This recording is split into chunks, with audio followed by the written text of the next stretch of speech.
It gives me great pleasure to welcome the First Minister, Nicola Sturgeon.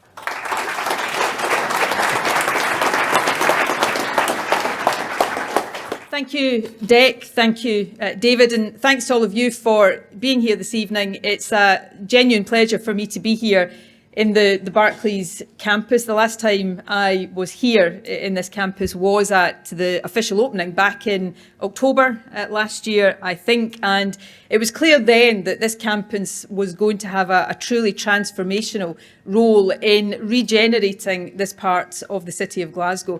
I have to say I've got a vested interest in that since this is right in the heart of my constituency, so I'm delighted to see it go from strength to strength.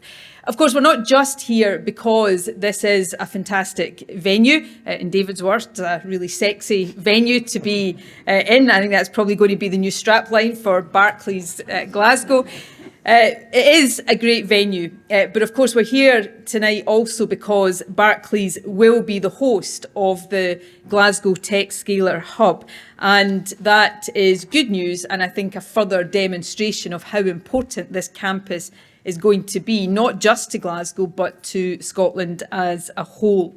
It's also great for me to be here tonight because, and I can say this without a shadow of doubt, some of the most inspiring events that I've had the privilege to be at and take part in over my years as First Minister have been gatherings of tech companies and entrepreneurs. These are events that are always filled with so much energy, they buzz with ideas, and they always have an incredible sense of optimism and opportunity. And I guess that's at least in part because of the way in which the tech sector over the last few years has really developed a very strong sense of community. Businesses, and you can see and hear and feel some of this in the audience this evening, businesses are constantly sharing and learning from each other's experiences. And I think that's directly relevant to some of what I want to talk about this evening. I'm going to touch on the tech sector and obviously in particular talk about the establishment of the new tech scalers. But I'll try to put that in a slightly wider context by touching also on the Scottish Government's overall approach to the economy and how we go about that ambition of creating a more entrepreneurial nation, making sure that commitment to and success in entrepreneurship in future Scotland is very much chiming with that reputation for enterprise, innovation and entrepreneurship that we have down the generations past. In recent months, and some of you will have seen this, although I'm not assuming that any of you have read it from cover to cover, but a few months ago we published the new Scottish Government National Strategy for Economic Transformation, looking at how, particularly as we emerge from the COVID pandemic, we do build a country that is greener, fairer and wealthier for this and generations to come. And to help us achieve those aims, we've set very clearly the need to establish a sense of common purpose amongst businesses, trade unions, government and the many other partners that all need to contribute to building a successful economy. And that sense of common purpose is already very striking, I think, in the tech and entrepreneurship sectors. It has, of course, been developed in recent years by the likes of CodeBase, FutureX and the Base Centre EIE team, as well as by networks like Startup Grind, the Female Founders Squad, the Scottish Games Network and many, many others beside. And so it's something that, as government, we want to support and encourage across other parts of the economy. In recent years, for example, we funded SCDI to run productivity clubs to bring companies together to learn from each other about how to operate more effectively and how to benefit from new technology. So it's a simple but really powerful way of tackling what is one of the biggest issues facing our economy. How do we sustainably increase productivity. So the benefits of that approach, where businesses and business organisations cooperate and collaborate for a common purpose, is already very clear in this sector, in the tech sector. The efforts you've made in recent years are already making this sector a very significant Scottish success story. Scottish startups and scale-ups employ more than 135,000 people, which is more than anywhere else in the UK outside of London and the South East. Our universities are recognised rightly as world leaders in areas like data analysis and informatics, and we have got enormous strengths as a country in really key areas for the future like AI, robotics and fintech. So we've got lots to be proud of, we've got lots to be enthusiastic and optimistic about, but we also know that the sector can still do much better. And to illustrate that with just one example, in recent years, Scotland has produced 3 unicorn companies, of course valued at more than $1 billion, and 2 of these have been tech companies. That's good and something to be celebrated. But over that same period that Scotland has produced 3 unicorns, Ireland has produced 7, Estonia 10, Israel 16, and Sweden 35. Obviously, the creation of unicorn companies isn't by any stretch of the imagination the only measure of a country's, the success of a country's tech sector, but it is a strong indicator and one that we should take seriously. So that suggests that we can and should be doing even more to build on the current strengths that this sector has. And that, of course, is one of the reasons why at the start of the pandemic, we asked Mark Logan to look at the technology ecosystem. Most of you, I know, will know Mark. He'll be speaking later on this evening and was, of course, the former Chief Operating Officer of Skyscanner. And most of you will also know that last week he was appointed as the Scottish Government's Chief Entrepreneurship Officer. I seem to have spent most of my life in the last 2 or 2.5 years dealing with the Chief Medical Officer. So it is good as an alternative to be interacting with the Chief Entrepreneurship Officer. I'm going to say a bit more about that later in these remarks, but I wanted to take the opportunity, as I'm sure everybody does, to welcome Mark formally to this really important role this evening. I'm sure he will make an outstanding success of it. Now, Mark's final report was very explicit about the fact that for all of the successes of the sector, we haven't reached a tipping point, as the report described it. We don't yet have a critical mass of companies that can almost guarantee opportunities for high quality peer learning and significant levels of investor interest. That said, the report was also very clear that Scotland's ecosystem before the pandemic was, and I'm quoting from it now, was closer to this tipping point than at any time in its modern history. It highlighted that relatively limited interventions by government could help reach that tipping point, and it set out what those interventions should be in the 3 key areas of education, infrastructure and financing.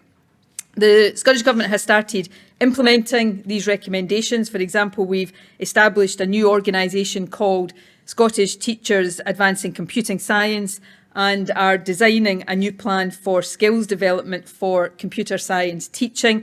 We hope that that steps like this will help to shape and transform how computer science is taught in our schools. We also established the Tech Ecosystem Fund, which provides support for organisations that help entrepreneurs connect with their peers and with potential investors. Indeed, back in April, I spoke at an innovation showcase in the City of London that this fund had supported, and it was already very clear how helpful that was being in helping make connections between Scottish startups and potential investors. And today we can confirm a further step in implementing one of the review's most important recommendations, which is, of course, the establishment of a nationwide network of tech scalers. We invited tenders last year to establish the tech scalers. The bidding process generated a lot of interest, which is really encouraging and has already led to new collaborations between Scottish and international organisations. And I want to take the opportunity tonight to thank everyone who was involved in any of the 4 bids that we received. The work that was done and the willingness to get involved in the project was hugely appreciated. But I can confirm today, however, that the contract has been awarded to CodeBase, which I'm delighted to announce.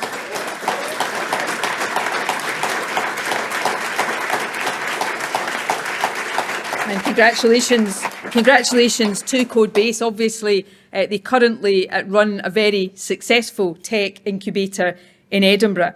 And under the contract, they will establish 7 tech scalers in Aberdeen, Dumfries, Dundee, Edinburgh, Glasgow, Inverness and Stirling. These hubs will be delivered in partnership with universities, local authorities and businesses. For example, as I mentioned earlier, the Glasgow hub will be based here in the Barclays campus, and I want to thank Barclays for that. There's no doubt that the spaces and accommodation provided here really do make this a perfect venue. However, as demand for space grows at this campus, new sites can be opened at Glasgow and Strathclyde universities. There are similar arrangements and so a similar level of flexibility in place too for the other 6 hubs. These scalers will supply the infrastructure that new companies need, not simply in terms of premises, but in terms of support and education as well. So they represent an investment, not just in facilities, but crucially an investment in people, because people, after all, are the single most important factor in the success of any company.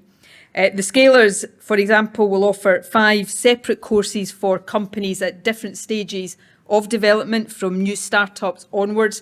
The course for advanced companies will include free access to a programme called Reforge, which is Silicon Valley's most prestigious education programme for tech startups.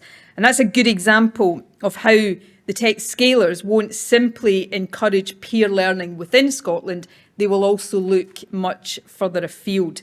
CodeBase have also promised to develop a national calendar of events for the tech community, and companies led by women and minorities, currently significantly underrepresented amongst tech startups, will be prioritised for entry to the incubators. These companies will also be given extra support that recognises the greater challenges they currently face in raising investment and developing peer networks. So the tech scalers will be one way. Anna Stewart's review on women in enterprise is another, in which we try to harness the entrepreneurial potential of all of Scotland's population, which is really, really important. What all of this means is that tech startups right across the country will have access to world-class education and mentoring and opportunities for peer learning and networking. For new companies at all stages of development, Scotland, as a result of what we are talking about here tonight, will provide one of the most supportive environments anywhere in Europe. In fact, I believe that all of this will make Scotland one of the best places anywhere to start up a tech company. And these scalers will help to shape the future, not just of the tech sector, but of Scotland's economy overall. So it's actually quite difficult, I think, to overstate the importance and the significance of what we are announcing and celebrating here this evening. Now, the final point I want to make this evening about these tech scalers is that as well as being hugely important in themselves, it's underlining that point I've just made. They are such an important part of the wider vision for entrepreneurship, which is set out in the National Strategy for Economic Transformation. That strategy makes clear that we need to promote and celebrate entrepreneurial activity. not just in this sector, but in every sector of our economy. So we want to build on the vision Mark's review set out for tech and apply some of these principles very firmly to the wider economy. We envisage, for example, that the focus of the Tech Scaler programme will shift over time so that it becomes a broader programme for startups in any sector that are looking to scale up. That's important because we know that encouraging small and scaling firms can have a really significant impact on our overall economic prosperity. At the moment, across the UK, small and scaling firms constitute 1% of small and medium-sized businesses, but they're responsible for 1/3 of the economic value created by those businesses. So that shows the impact that can and is being had.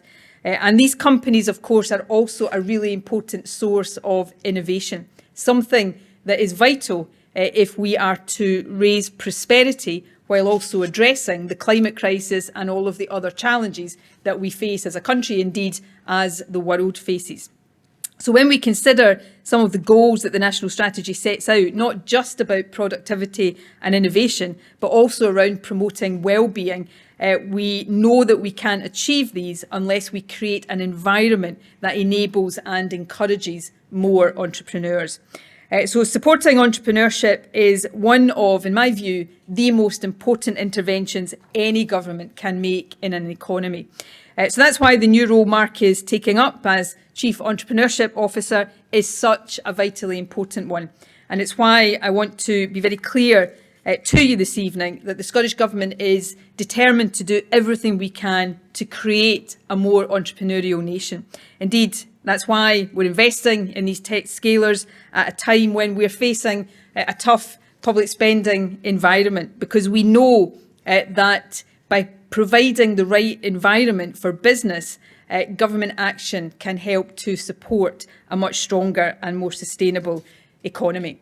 This is a shared endeavour, government, the private sector, the public sector, the third sector working together. Every single one of you in this room are already part of that shared endeavour, and I know that you will continue to be in the period ahead. So I'm really grateful to all of you for that. Please continue to do everything you can, not just to build up your own companies, but to support and develop businesses more generally. I'm really optimistic that this initiative is really going to put Scotland on the map and fuel our economic success and prosperity in the future. So thank you very much for being here, and good luck in everything you're doing.